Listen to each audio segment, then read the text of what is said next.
Everyone, welcome back to my blogs. তো আজকে তোমাদের সাথে আমি শেয়ার করব আমার পিজির একটা নর্মাল ডে রুটিন। তো রাত্রেবেলা আমি যে চিয়া সিডসটাকে সোক করে রেখেছিলাম লেবু আর শসা দিয়ে আমি বোতলে ভরে রাখি, যেটা কিনা আমি সারাদিন খাই। তো সকালবেলা আমি ডাল বসিয়ে দিয়েছিলাম আর একটু ভাত ছিল কালকে রাত্রেবেলা, তো ওটাকে ভাত ফ্রাই করে খেয়ে নিয়েছিলাম। তারপর ঘরটাকে পরিষ্কার করলাম, ঘর ঝাড় দিলাম, কিছু ঝুল ছিল ওইগুলো ঝাড়লাম।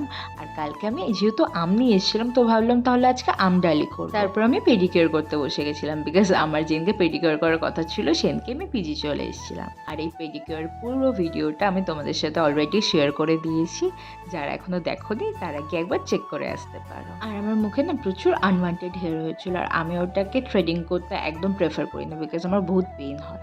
তো একটু মুখে ফেস রেজার ইউজ করেছিলাম আর মুলতানি মিটি, যেটা কিন্তু আমি সপ্তাহে অ্যাটলিস্ট 2 দিন ইউজ করি। তারপর স্নান করে এসে পুজো দিলাম। আর স্কিন কেয়ার তো ম্যান্ডেটারি, আর তোমরা যদি চাও যে আমি আমার স্কিন কেয়ার রুটিন শেয়ার করি তাহলে তোমরা আমাকে বলতে পারো। দুপুরবেলা একদম পাতলা টক ডাল আর পাঁপড় দিয়ে লাঞ্চ করলাম। আর ঘরে লেবু ছিল যেহেতু, একটা লেবু কেটেও খেয়েছিলাম। তারপর একটু কার্টুন দেখতে বসে গেছিলাম। হুট করে মনে পড়লো যে আমি আমার 2-3টা বিছনা চাদর ভিজিয়েছি, তো সেইটা কেচে এবার ছাদে গিয়ে নেড়ে দিয়ে আসলাম। তারপর একটা লম্বা 1.5 ঘন্টার ঘুম দিয়েছি। তারপর সন্ধ্যাবেলা আবার একটু আমি আর কুশল বেরিয়েছিলাম, একটা মেলায় গেছিলাম। তো সেখানে সানি দোকান দিয়েছিল। কোন মেলায় গেছিলাম আর কী করেছিলাম ওটা থাকবে নেক্সট ভিডিওতে।